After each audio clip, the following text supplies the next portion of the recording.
বিভিন্ন কারণে আমরা কষ্ট পাই, বিভিন্ন কারণে। অমকের আচরণ, তমকের কথা, আজকে অফিসে এত গ্যাঞ্জাম যে মাথাটা প্রচন্ড ধরে আছে। অমকের সাথে কথা কাটাকাটি হয়েছে, ঝগড়া বিবাদ হয়েছে। এরকম অসংখ্য ঝড় বাইরে বয়েই যায় প্রতি মুহূর্তে। কিন্তু এই ঝড় থেকে যখন আপনি বাসায় ফেরেন, আপনার স্ত্রী দৌড়ে গিয়ে আপনার জন্য দরজা খুলে দিল এবং উনি আপনাকে ঘরে ঢুকিয়ে আপনার কপালে একটা চুমু দিল, আপনাকে জড়িয়ে ধরলো, আপনাকে বললো আসো বসো, এবং আপনি একটু সুন্দর কথা শোনালেন। ওনার গায়ের গন্ধ অথবা ওনার এই যে ভালোবাসা, এগুলো পাওয়ার সাথে সাথে আপনার মনে হলো উফ, এত কষ্টের পরে কি একটা চরম শান্তির মধ্যে আমি ফিরে এসেছি।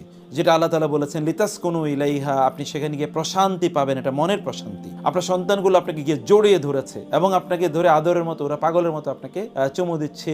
এক সন্তান ওইদিকে টানতেছে, আরেকজন ওইদিকে টানছে, বাবা তোমার জন্য এতক্ষণ অপেক্ষা করেছে, তুমি এত দেরিতে কেন আসলে, তো we are missing you very much. এই যে বাইরের লোকগুলো আপনাকে যন্ত্রণা দিচ্ছে, ভিতরে ঢুকার সাথে সাথে আপনার একটা ভালোবাসা, চারিদিক থেকে কেবল ভালোবাসা উড়ে আসছে আপনার গায়ে। আপনি সেখানে গিয়ে মনের প্রশান্তি পাবেন। এটা দেখার পরে আপনার চোখ থেকে এক ফোঁটা পানি পড়ে গেল। এত কষ্ট থেকে একটা ভালো জায়গা, সুখের মধ্যে আমি চলে আসলাম।